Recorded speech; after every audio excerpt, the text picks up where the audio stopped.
it's time to sit back and relax with your favorite drink. And listen.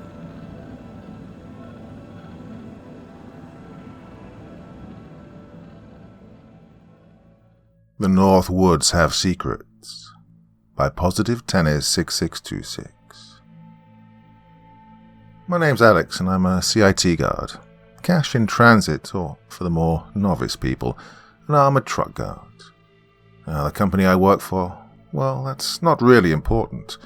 Sure, I've had plenty of things happen throughout my 7 years of working for them. I've even had a few attempted robberies. I say attempted because they never got any money. However, well, nothing compares to this. We're on our way to make a delivery way up in the North Woods. My driver, Mike, an out-of-shape retired cop from a small town, well, he was listening to some podcast on his phone when I was in the passenger seat trying to sleep. Our route started before sunrise. I woke to Mike giving me a slap on the chest. What? Where are we? I said with a half-awake yawn. I passed the last town about 30 minutes ago. You know that one with the shitty little gas station at the edge of it, Mike replied. But, hey, that's not why I woke you up. Look up ahead. Mike said all this while slowing the armoured truck down to a crawl.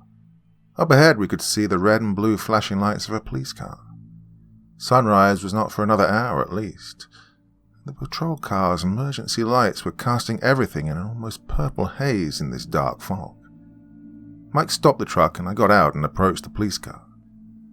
I could just make out that it was a state police vehicle. Well, the officer that got out of his car had his uniform pressed and ironed, shoes polished, duty belt without a scuff on it, and that stupid state police hat that everyone knows. His persona screamed, "Everyone's gonna get a ticket, no exceptions." Well, I approached him and said, "Good morning, officer." "It's Trooper Hazen." "Oh, I'm sorry, Trooper Hazen," I said back, but in my head I was thinking, wow, what a dick. "So, why is the road closed?" I continued. "Some storms came through the area last night and took out the power lines. The road's closed until they can clear it. Everyone needs to take the road through the national park." I thanked the trooper and explained to Mike what the trooper had told me. He got the truck heading down the road. As the road twisted and turned, the tall trees closed in on us.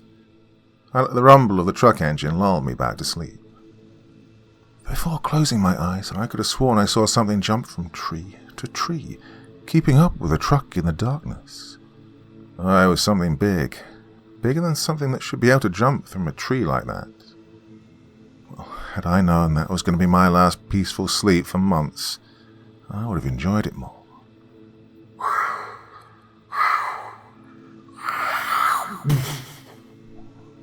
I woke to a loud bang and the truck violently shaking. Crap, I think we blew a tire," Mike yelled as the shaking of the truck started to intensify. Mike was able to regain control and pull the truck off the road to a stop. I got out to check out the problem with our truck, and sure enough, the front driver's side wheel was flat. Oh, not just flat, it was shredded. It was like someone had attacked it with a weed whacker from hell. Bits of rubber were hanging off, but most of the tire was gone. The rim was half sunk into the shoulder of the road. I saw a glimmer of light reflecting off my flashlight beam. It was stuck to a hunk of rubber still attached to the rim. I squatted down to examine it closer. I picked it up and thought it looked like bone. I flipped the object over, along with the chunk of rubber it was attached to. In my horror, I dropped the object, took a step back and started to dry heave. It was in fact bone, but not like any I'd seen before. Now keep in mind, before this job I was a reserve deputy for a sheriff's department. I've seen my fair share of crime scenes, but this was something grotesque. It appeared to be a human spine approximately 6 inches in length, with what appeared to be teeth sticking out of all sides, about 4 to 6 teeth per vertebrae. They were not human teeth, but rather what looked almost like snake fangs, but much thicker, wider, and taller than normal fangs. The fangs looked more like they were fused to the spine, like someone or something took JB Weld and just stuck fangs all over. Well, I picked up the spine-tooth spike strip thing between my thumb and forefinger and showed Mike. "What do you think it is, Mike?" "Well, Alex, this looks like some voodoo cult stuff right here. The town where I used to work had a cult, and they made all kinds of weird effigies like that. Yeah, my guess is they were having a cult meeting and they just left it on the road," Mike said. "But Mike, the tires on our truck have a reinforced Kevlar wall inside. They're not supposed to go flat, let alone get torn apart like that." Well, for emphasis, I picked up a chunk of rubber with a hole clean through it and the Kevlar backing. Well, Mike waved his hand in a, "It's no big deal" motion. "Here, set up the hazard cones. I'll call headquarters and let them know where we are. They can get a wrecker out to us, and we'll be on our way in an hour max," Mike said to me as he was handing me the set of collapsible cones. As I began walking behind the truck, flashlight in one hand and cones in the other, I tripped on something and the cones went flying. I looked down and saw it was another spine tooth thing, but this one was smaller, and some of the teeth looked broken and damaged. Ahead of me, next to one of the drop cones, was another one, and beyond that were two more. I tilted the flashlight up, exposing more of the road to the light of it, and in doing so I saw what had to be 6 or 7 of these spine teeth things scattered all over the roadway, each one different in degrees of damage. I looked around for the cones, just wanting to get them set up and be back inside the relative protection of the armor truck. Finding 3 or 4 of them on the road, I scanned around with my flashlight and saw that the last cone had tumbled off into the ditch. "Oh, great," I thought to myself. I began to make my way down to the ditch, and after a few steps I lost my footing due to the soft soil and slid the rest of the way down, landing with a wet slap. The ditch had a few inches of running water in it. When in my struggle to stay upright, I dropped my flashlight into the dark, muddy water of the ditch. I stood up, pants now soaked with water, and began looking for the flashlight. After a little while, I was able to locate it. I clicked the on button, but nothing happened. I slapped the head of the flashlight against the palm of my hand, and on the third hit, the flashlight finally came to life. I grabbed the stubborn cone and chucked it out of the ditch and onto the roadway. I then began to climb out of the ditch, but I was about halfway up when I heard this noise that caused me to stop in my tracks. Behind me, in the woods, I heard a deep, wet, guttural growl. It was at this time that my flashlight went out again. I tried to do the same trick as last time. I hit it one more time against my palm, and as I raised it to try again, I heard a loud splash from behind me. Whatever it was big and very close. I was about halfway up the ditch and the water was about 2 to 3 feet below me now, but I could feel the warm breath of this creature on my neck. I slowly moved my right hand and felt for my sidearm on my hip.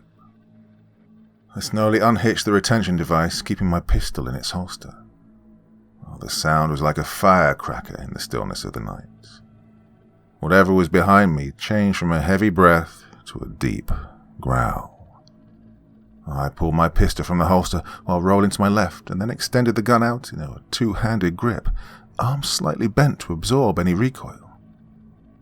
I acted my gun's weapon lights, but there was nothing there.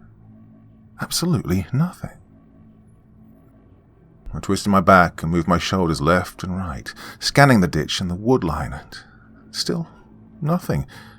Just a ripple of water from whatever had been standing behind me just a few seconds ago.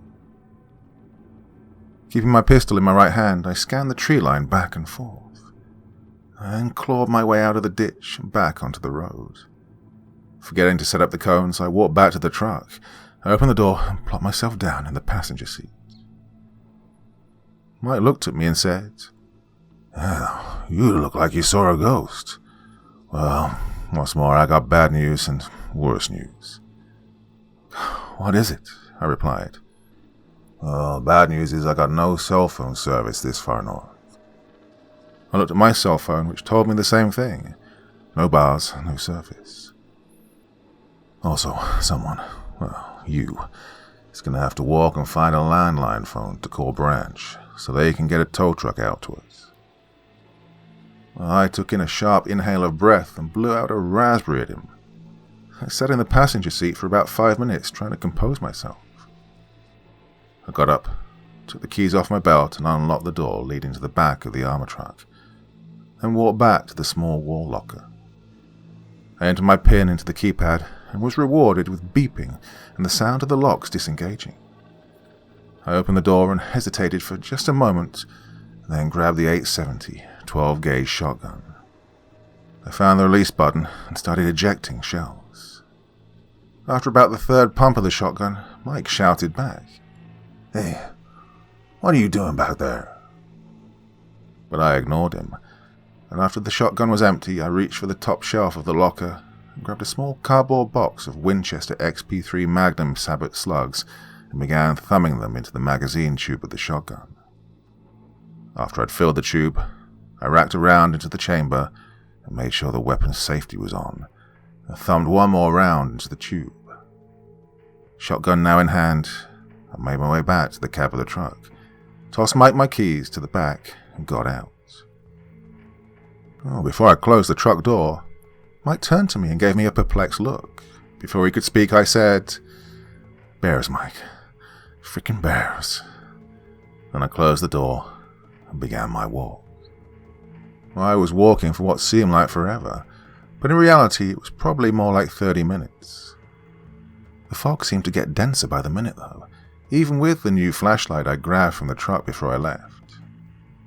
I was slowly losing the battle of penetrating the dark, foggy night's embrace. The rhythmic thump, thump, thump of my boots along the pavement finally gave way to a soft crunch of gravel. Hey, it's a driveway, I thought. Well, let's hope it leads to a ranger station or anyone who has a phone I can use. Even after all this walking, there was still no cell service. So I turned and began to make my way down the gravel road. I walked for a few hundred yards, then I saw it. Like a lighthouse in the fog warning ships, it was the slow rotation of the amber worklights from a utility truck. Well, as I began walking towards it, I was thinking, man, what kind of reaction will I get? Well, when a shotgun-toting armored truck guard just walks up on someone, it gets you thinking. Yeah, I'll probably have to answer some awkward questions. I was now a few feet from the back of the utility truck. I could just make out the red glow from the brake lights. I was about to call out a hello when a noise came from in front of the truck that made the word catch in my throat. A wet crunching sound like someone biting into a watermelon full of dried sticks emanated from just in front of the hood. I got down low and crouched behind the rear bumper of the truck. And what I saw caused my blood to run cold. An animal like I'd never seen before was in front of me, illuminated by the truck's lights. It had paws like a lion, the legs and body of a wolf, and what looked like the head of a bear. It was covered in thick, saggy scales, like a Komodo dragon. Well, I tried to back away from the truck. I put my hand out to help me get back to a standing position, and my hand touched something warm and sticky. I pulled my hand back. In the glow of the brake lights, the viscous liquid looked black. Motor oil, I thought. It was then that the coppery tang assaulted my nostrils. I looked back at the monster. I saw it was eating something I could easily make out in the green and silver of the reflective vest. The creature stood on its hind legs and began to cough and hack. With a wet smack, it expelled a white object onto the ground. The creature got back down on all four paws and smacked the object away. This object rolled in my direction and stopped just short of hitting my boot. It was one of the spine-tooth traps. Oh, dear Lord. This thing throws up the bones, I screamed in my head. My stomach was doing somersaults, and I broke out into a cold sweat. I was focusing so hard on trying to keep the contents of my stomach from making an unscheduled appearance that I didn't see the monster rise onto its hind legs and reach its front paws over the light bar of the truck. At that moment, it gave out a deep growl. The creature looked down at me as I was squatting down by the rear bumper of the truck. I looked up, and we locked eyes. Its eyes were neon purple, almost the color of a black light in some techno club. It looked down at me with a, well, it's my lucky day kind of grin. I sprang from my squat with the biggest jump I've ever done, raised the shotgun to my shoulder, and took a quick second to pray that I put slugs in it. I put the ghost ring sights on the creature's chest, right where I assumed the breastbone would be, and fired. Everything went into ultra-high-definition slow motion. I began to rack the shotgun. I could see the slug and the wad leave the barrel of my gun. It hit center mass, and the slug mushroomed out of the creature's chest and came to a dead stop. The mangled slug dropped onto the roof of the truck with a metal thump. The skin around the impacted area was cracked. The creature let out a roar, so I fired again, hitting close to the first place I'd shot. The creature's skin cracked and fell away in a roughly 6-inch ragged hole that revealed what looked like soft, pinkish red flesh under its almost armored skin. The creature howled in pain and leapt off the truck, going over my head, landing about 60 feet behind me. I spun around, racked the shotgun, and saw the creature running at me. This time I aimed for the head and fired the round. It bounced off the creature's forehead, leaving a crack in the skin, but nothing else. The creature turned all its forward momentum into lateral movement and leaped sideways into the tree line as if the laws of physics were merely a suggestion to it. Although I was now alone, I felt eyes on me from the forest. I ran towards the utility truck and tried to open the door, but it was locked. I tried breaking the driver's side glass to gain entrance, but was unable to do so with the butt of my shotgun, and I didn't want to waste a bullet on it. So I left the truck and ran back down the gravel road. All the while I could hear trees rustling and branches snapping. All of a sudden the creature appeared behind me. I turned to fire. The creature stood on its hind legs and let out a roar that caught me off guard and caused me to trip over my own feet.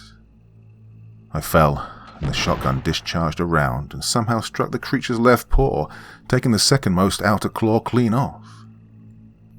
The creature swiped at me with its right paw, knocking the shotgun out of my hand, causing it to go flying behind me.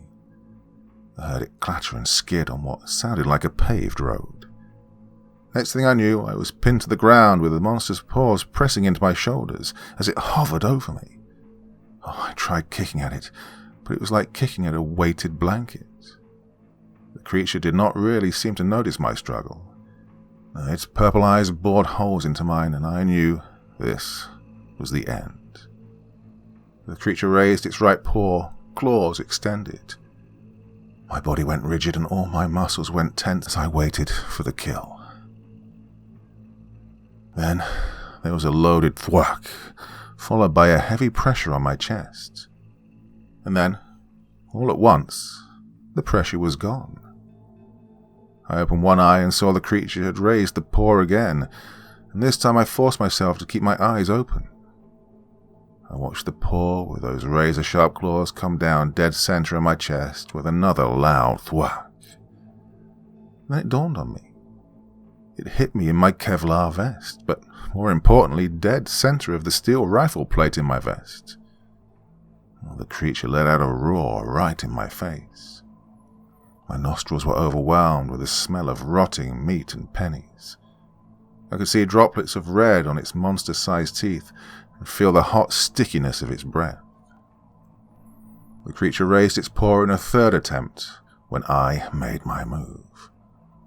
With its paw no longer pinning my right shoulder, I reached down and pulled out my Glock and brought it tight against my chest. I then let out the most primal, guttural scream of my life and pulled the trigger. There was no aiming, no seeing where my shot placement was. The creature was on top of me and so close I couldn't miss. Now, this was an unadulterated case of how fast I could pull the trigger and empty the mag into this abomination from hell. I let the recoil of the Glock naturally work its way to the monster's body. Every round that hit caused it to twitch like it was getting shocked by electricity. The .40 caliber rounds felt more like a cap gun against the thick, scaly hide of this creature. Then the last 2 rounds in the magazine hit the exposed flesh of the creature's chest. It jumped off me and writhed on the ground in pain. I rolled to one side, jumped to my feet, and did the fastest reload of my life. The creature's pain only seemed to last but a few moments, as it was then, again, up on all fours, and leaping into the surrounding forest. I searched around, using my weapon-mounted light, but saw nothing. The fog was still thick and the air was deathly still. I started jogging towards where I thought the shotgun had landed. And after a few steps I found the paved road, and there was the creature looking back at me. I fired 1 round and it leapt back into the tree line away from the road. Well, not knowing which way was the way back to the armor truck, I just picked a direction and ran. Run, run, shoot. Run, run, run, shoot. This is how it went for what seemed like forever. I'd be running at a damn near sprint, and the creature would appear seemingly out of nowhere and lunge at me while I'd turn and fire. He would then jump back into the woods, and the running would continue. I didn't even bother to holster my Glock, but instead kept it in my right hand and just kept running. Was I hitting it every time it appeared? No, not by any means. I couldn't figure out why it would keep attempting this until the last time I shot at it. The slide locked back on my Glock. I reached down to my belt for another magazine and, to my horror, I realized I was out of ammo. I holstered my pistol, put my head down, and ran as fast as I could. Well, I had to be getting close to something, I thought. My lungs were burning and my heart was pounding like a steam locomotive racing down the tracks. Black pinprick spots started floating around in my vision. I was exhausted. And then I heard the sound of paws running on concrete behind me. I realized a bit too late that this thing was trying to get me to use up all of my ammunition. At the exact moment I thought the creature would be on me, I looked up and saw headlights coming towards me. The outline of a car appeared in the fog, followed by the flashing of emergency lights. God, I'm saved, I thought. And then a voice boomed over the loudspeaker. Breeze, State Police, show me your hands. I stopped running and raised my hands. The voice said, Get down on the ground. Well, I complied, not knowing what else to do. I heard the sound of handcuffs being ratcheted and felt the cold steel on my wrists. My pistol, now empty, was pulled out of my holster. A strong hand picked me up, and I looked up to see Trooper Hazen. Between big gulps of air, I croaked out, There's something out there in the woods. But Trooper Hazen paid no attention to that and replied with, You're under arrest for unlawful discharge of a firearm, reckless endangerment, disorderly conduct, and illegal hunting. What? No, you're not listening to me, I exclaimed. I was then placed into the back of the squad car, and my pistol was placed in the glove box up front. I tried to explain everything to Trooper Hazen, who sat down in the driver's seat. Now I'm going to have to Mirandize you. You have the right to remain silent. Anything you say can and will be used against you in the court of law. You have the right to an attorney. If you can't... Well, he continued on as a deep, growling sound came from the roadway just out of reach of the cruiser's headlights. Hazen, just drive us out of here, okay? Don't worry about it, I stammered. Hush, you, Hazen shouted as he smacked the prisoner cage, got out of the cruiser, and stood behind the driver door. Hey man, Uncuff me before you walk out there and get yourself killed. At least give me a fighting chance." Well, Hazen spun in place to face me. "You threatening me? I don't take kindly to threats." "What? No, I was just..." I fumbled. "Well, now you're getting charged with threatening a police officer. Just sit there and shut up. Cool your heels while I go investigate," Trooper Hazen ordered. Well, the growling grew louder now. Trooper Hazen unholstered his service pistol, adopted a two-hand grip on the weapon, and walked heel to toe into the fog. Minutes passed with not a sound to be heard. Then a scream, a human scream, broke the stillness of the pre-dawn morning. And then again the sound of silence washed over the area like a tsunami. Well, he's dead. Time to try and get out of here, I thought to myself. Well, I've been in the back of cop cars enough during training at the sheriff's department to know that what I was about to do was like riding a bike. I leaned to one side and twisted at the waist to undo my seatbelt, and then worked my handcuffs in front of me so they were no longer behind my back. I was about to perform step 2 of the 5-step process of escape when a single gunshot echoed out of the fog. A few seconds elapsed, then another shot rang out, and then another, with each shot coming a little faster.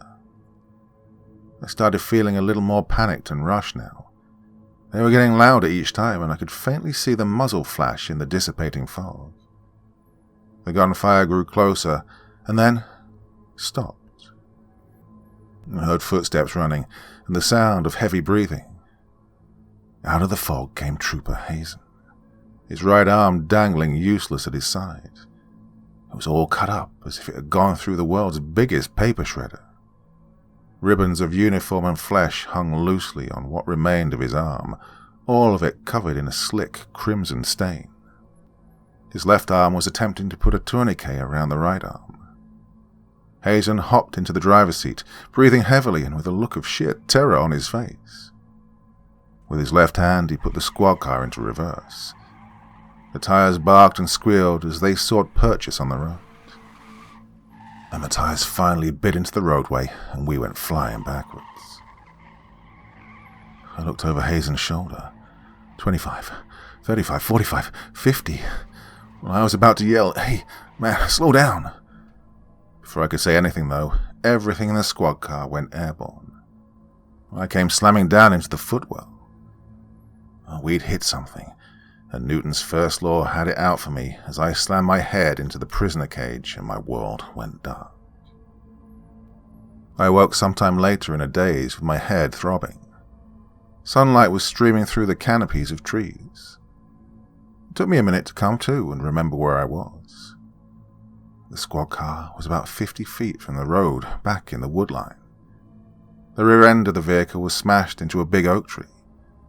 The side window was smashed and allowed for easy escape from the back seat. The front of the squad car looked like a Jackson Pollock painting. The top half of Trooper Hazen was missing. Only the lower half of his body remained. I rummaged around his duty bag that was seat-belted into the passenger seat, and then I found the small silver handcuff key. I unlocked my cuffs and let them drop to my feet. The glove box was open, and paper, along with other items, were thrown every which way. I soon found my pistol in the passenger side footwell. It was scuffed up and had some red stains, but was no worse for wear. Even though it was empty, having the weight of the Glock in my hand felt comforting to me. I grabbed the squad car's radio mic, which brought a surge of hope. I pressed the transmit button. 1033, 1033, officer down. I repeat, 1033, 1033, officer down.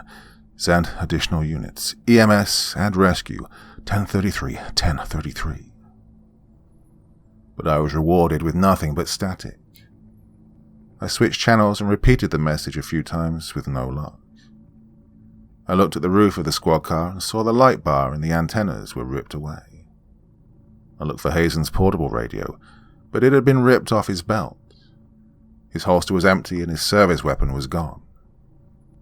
but he had 2 full Glock mags on his belt that were the same as mine.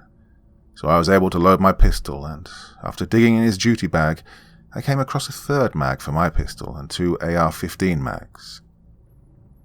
Another flicker of hope filled me, but was just as quickly extinguished, as the AR-15, still in its mounter rack, had its barrel bent at some unholy angle. With my magazine pouches filled and my Glock loaded, I left the remains of Trooper Hazen behind and walked back to the road. I found the tire marks that the squad car had left and walked in the opposite direction, back towards the armored truck. I walked for some time when I came across a park ranger and saw crime scene tape everywhere. I was close to the gravel road by now, and I didn't realize how far I'd run. The park ranger looked at me and said, "Son, you look like someone set you on fire and put you out with a wet fog." He brought me to a waiting ambulance where the paramedic gave me a once-over and then released me. I gave a full debrief to the head park ranger, but leaving out the part where I was arrested. The park ranger looked at me questioningly, then told me that lots of strange things happen in these woods. He'd made the assumption that it was probably just a bear, and that's what had attacked the 2 construction workers, along with myself and the trooper. He ended by saying, "As for your tow, we saw your truck on the side of the road an hour ago. Let me get one of my rangers to give you a ride back to your truck." I rode in silence for a few minutes when Corey, the park ranger, who was giving me a ride, said, "Hey, isn't that your shotgun laying there?" And sure enough it was. Just on the other side of the road was my shotgun. He pulled over and I retrieved it. "Oh, careful now, it's still loaded," Corey said to me. "Oh yeah, it is, isn't it?" With the shotgun laying between my legs, barrel facing down, I pressed the action release button and pulled the pump back to release the one remaining slug, and I put it in my pocket. We drove for a bit and then made a turn down another road. It was a road I'd never been on. Something was nagging at the back of my mind. "Hey, Corey, how do you know I still had a shell in the shotgun?" I asked. "Lucky guess, I suppose," Corey said back. I then looked over at him and got a better look. He had his ring finger on the left hand bandaged up, along with a bruise on his head. Well, it wasn't a very noticeable bruise, just about a half an inch, and almost a perfect circle. "Hey, what happened to your finger and your head?" I asked. Corey chuckled then and said, "Oh, I cut my finger off doing woodwork and fell onto a bookshelf." Corey then took a deep breath in and said, "Well, Alex, there are things that live in these woods. Things that need to remain a secret." He then slowed the vehicle to a stop and put it in park. Now, sometimes in order to keep a secret, we can't let people go. As he said all this, my heart started to race and the hair on my neck stood up. I slowly reached into my pocket and pulled out the shotgun slug. I quietly slipped it into the breech and slowly pumped the action down until it made the softest of clicks. I looked over in horror to see Corey's nails grow to sharp-looking daggers in front of my eyes. Corey's eyes were closed now. His clothing was getting tight and starting to stretch, and a red stain appeared on his uniform shirt where his breastbone should be. He opened his eyes, and they were purple. This half-person, half-monster turned to me and said in a deep, growling voice, "Well, the sun makes it harder for us to change. Nothing personal. We just can't let our secret get out." Then it lunged across the cab of the truck. I swung my shotgun up with the pump landing in the crook of my left arm, the barrel touching the red stain of his chest. Corey looked down in alarm. I gave him a sly grin and pulled the trigger.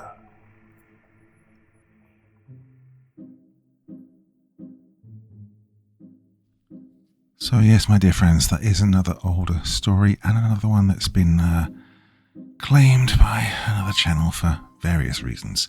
So yeah, I don't give in. I never say, okay, just whatever, take it. No.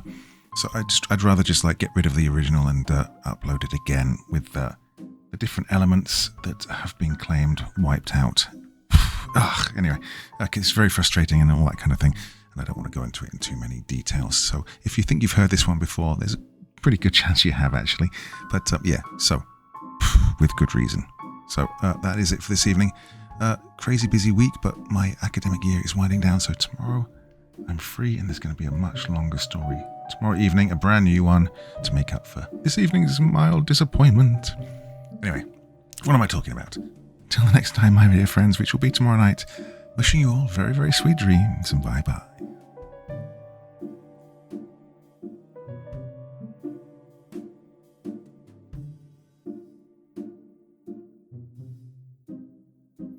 Thank you so much for taking the time to listen to this story today. Really means a lot to me and to the author of the story, of course. Well, if you want to know more about me, I'm pretty much everywhere on social media. You can find me on Facebook, Twitter, Instagram. You can download my music on SoundCloud. I've got a Patreon if you feel like. Throw me $1 or $2. Very much appreciated. And of course, on Reddit, I have a place where you can leave stories if you want me to read one that you've written. Well, hoping to see you all again very soon. Till then, sweet dreams, and bye-bye.